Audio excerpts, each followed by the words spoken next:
আসসালামু আলাইকুম বন্ধুরা, কেমন আছেন সবাই? আশা করি সবাই ভালো আছেন, সুস্থ আছেন। আলহামদুলিল্লাহ, আমরাও খুব ভালো আছি, সুস্থ আছি। সোনালি রান্নাঘর উইথ ভিলেজ ফুড চ্যানেলে আপনাদের প্রত্যেককে স্বাগত জানাই। আজকে আমি ডিমের সবথেকে সহজ ও সুস্বাদু রেসিপি নিয়ে চলে এসেছি। এই রেসিপিটা কিন্তু আমি ইউটিউব থেকেই দেখেছিলাম। তনু আর সোনুদাকে তো সবাই চেনে। তো সোনুদার পরিবারে এই রেসিপিটা তৈরি করেছিল, তো দেখে অনেকটাই সুন্দর লাগছিল আর লোভনীয় লাগছিল। আর দাকে কেউ রিকোয়েস্ট করেছিল, তার জন্যই কিন্তু রেসিপিটা তৈরি করেছিল। তো দেখার সঙ্গে সঙ্গে কিন্তু আমারও ইচ্ছা জাগলো যে সত্যিই কি রেসিপিটা এতটাই সুন্দর হয়। তো তার জন্যই কিন্তু আমি রেসিপিটা তৈরি করেছি, ওইটা দেখার জন্যই যে কতটা সুস্বাদু হতে পারে রেসিপিটা। তো তনুদার যেহেতু হাঁসের ডিম দিয়ে তৈরি করেছিল, কিন্তু আমি এটা পোলট্রির ডিম দিয়ে তৈরি করেছি, কারণ আমার হাতের কাছে কিন্তু হাঁসের ডিম ছিল না, তাই পোলট্রির ডিম দিয়েই তৈরি করে ফেলেছি। তো সত্যি বলছি, এত সুন্দর হয়েছিল রেসিপিটা। এত সহজে যে এত সুন্দর রেসিপি তৈরি করা যায় ভাবা যায় না। আর এই রেসিপিটা যদি থাকে তো ভাত দিয়ে কিন্তু যারা মানে শুকনো শুকনো ভাত খেতে পছন্দ করে, তারা কিন্তু গরম গরম ভাতের সঙ্গে এই রেসিপিটা থাকলে এক থালা ভাত নিমিশেই খেয়ে নেবে।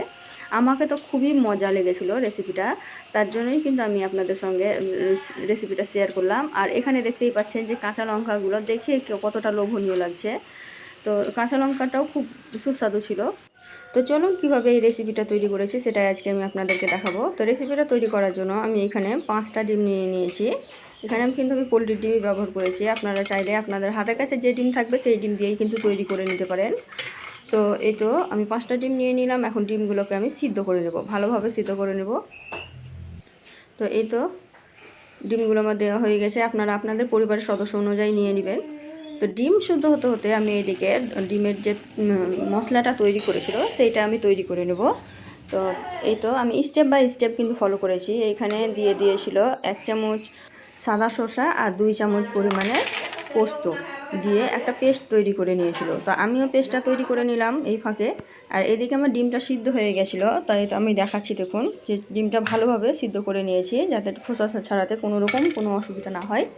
এভাবেই সিদ্ধ করে নিয়েছি। তো এখন আমি ডিমের খোসাগুলো ছাড়িয়ে ডিমটাকে সুন্দরভাবে কেটে নেব। ওরা কিন্তু গোটা গোটা ডিমই তৈরি করেছিল, কিন্তু আমি এখানে কাটা ডিম ব্যবহার করব, কারণ কাটা ডিম আমি বেশি পছন্দ করি, তার জন্য। তো এই তো ডিমগুলো আমার কাটা হয়ে গেছে, খোসা ছাড়িয়ে একদম সুন্দরভাবে কেটে নিয়েছি। এখন এটাকে রেডি করে নেওয়ার পালা। দেখতেই পাচ্ছেন কতটা সুন্দর লাগছে ডিমগুলো কেটে নেওয়ার পরে। তো আমি এইটাই তৈরি করব।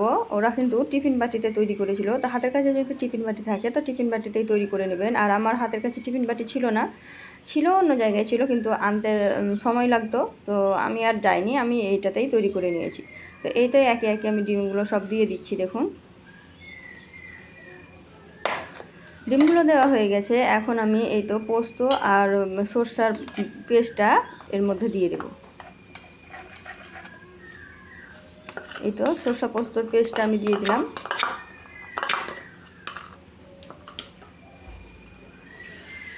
তো সরষা পোস্তর পেস্টটা আমি দিয়ে এখন এর মধ্যে আমি দিয়ে দেব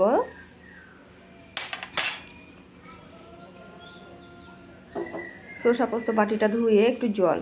ওরা কিন্তু জলটা ব্যবহার করেনি, তবুও আমি দিয়েছিলাম। তো জলটা আমি দিয়ে দিলাম। দিয়ে আমি কাঁচা লঙ্কা দিতে যাচ্ছিলাম, তো ভাবলাম না, এখন কাঁচা লঙ্কা দিব না, উপরে ছড়িয়ে দিব, তাহলে দেখতে বেশি সুন্দর লাগবে উপরে যখন লঙ্কাটা থাকবে তখন। তো এখন আমি এখানে একটু দিয়ে দিলাম জোয়ান। জোয়ানটা অপশনাল, আপনারা দিতেও পারেন, নাও দিতে পারেন। ওইখানে কিন্তু দেয়নি, তবুও আমি একটু দিয়ে দিয়েছিলাম।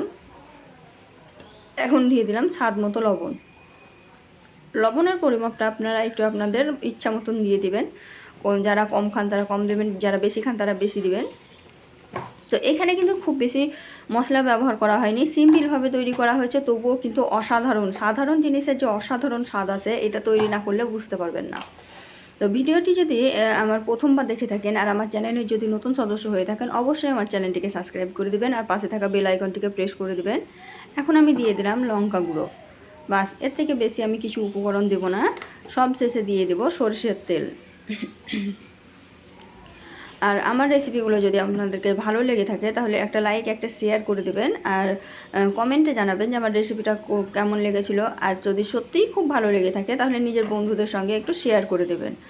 তো এই তো আমি তেল দিয়ে দিলাম, দিয়ে হাত দিয়ে এভাবে ভালোভাবে প্রত্যেকটা জায়গায় যাতে মশলাটা ঢুকে। মশলা বলতে এখানে তো আমি কোনো মশলাই ব্যবহার করিনি, দেখতেই পাচ্ছ। তো তবুও আমি ওই লঙ্কা আর লবণ যাতে ভালোভাবে সব জায়গায় যায় তার জন্য এইভাবে নাড়াচাড়া করে দিলাম। আর জলটা দেওয়াতে আমার কিন্তু খুব সুবিধাই হয়েছিল নাড়াচাড়া করতে। তো এইভাবে আমি ভালোভাবে নাড়াচাড়া করে দিয়ে এখন ওপর থেকে লঙ্কাগুলো ছড়িয়ে দিব। তো দেখো, দেখেই কি সুন্দর লাগছে, এখনই দেখতে কতটা সুন্দর লাগছে। একে একে আমি লঙ্কাগুলো সব দিয়ে দিচ্ছি এখন।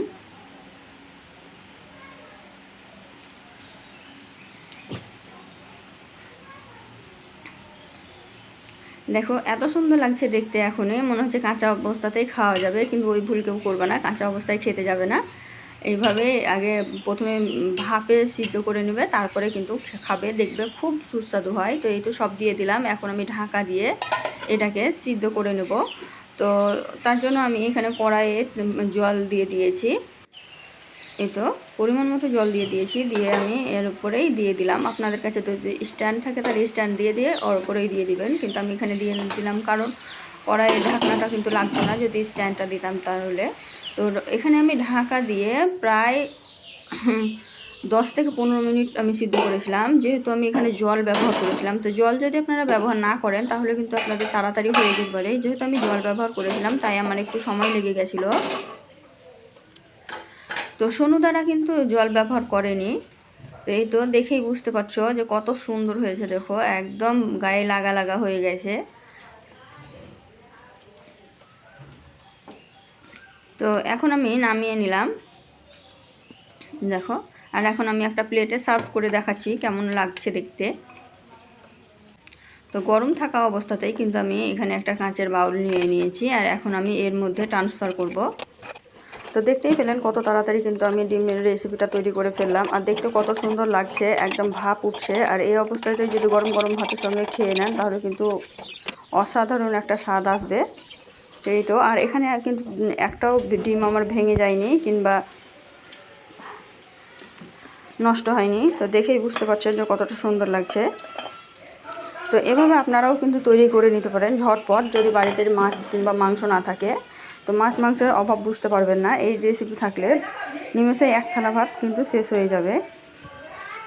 তো সোনুদাদের রেসিপিটা তো অনেকেই পছন্দ করেছিল, আর আমাকেও খুব ভালো লেগেছিলো। তো আমি এই সেমভাবেই তৈরি করেছি। তো আমার রেসিপিটা কার কার পছন্দ হয় কমেন্টে জানাবেন। আর এই ধরনের আরও নিত্য নতুন রেসিপি পাওয়ার জন্য আমার চ্যানেলটিকে অবশ্যই সাবস্ক্রাইব করে রাখবেন, পাশে থাকা বেল আইকনটিকে প্রেস করতে ভুলবেন না। পাশে থাকা বেল আইকনটিকে প্রেস করলে আমার নিত্য নতুন রেসিপির নোটিফিকেশনগুলো কিন্তু আপনার কাছে সঙ্গে সঙ্গেই পৌঁছে যাবে।